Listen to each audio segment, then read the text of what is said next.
নমস্কার বন্ধুরা, স্বাস্থ্য সচেতন চ্যানেলে সবাইকে স্বাগত। আজকে আলোচনা করব বিশেষ একটি আচার নিয়ে। আমরা প্রত্যেকে খাওয়ার পরে কিছু একটা আচার খাওয়ার ইচ্ছে হয়। সেই আচারটা যদি আমাদের মুখের স্বাদ অনুযায়ী হয় এবং হজম শক্তি বাড়াতে সাহায্য করে, সেটা তো খুবই ভালো হয়। তো সেই রকম একটা আচার বানানোর জন্য আপনাদেরকে বলবো। প্রথমত বলবো যে এই শীতকালে অনেক রকমের সবজি পাওয়া যায় সস্তায়।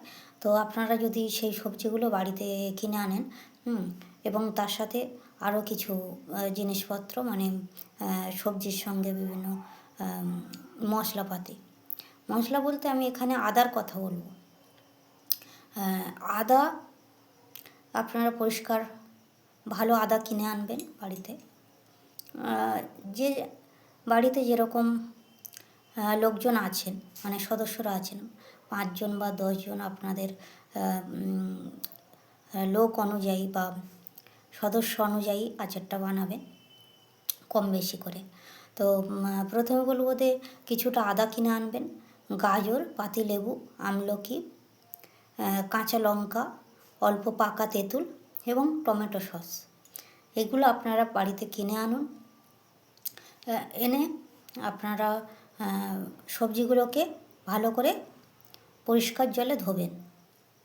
ধোয়ার পরে ধুয়ে মুছে ছোট ছোট করে কাটবেন।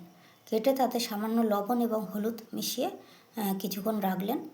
তারপরে কড়াতে সামান্য তেল দিয়ে এবং তার মধ্যে পাঁচফোড়ন দিয়ে ওই সবজির সমস্ত উপকরণ ছোট ছোট করে কাটা, যেগুলো শুধু টমেটো সসটা রেখে দেবেন। তারপরে বাকিগুলো ওই অল্প তেলের মধ্যে দিয়ে ঢেকে অল্প আঁচে আপনারা ওগুলোকে সিদ্ধ করবেন।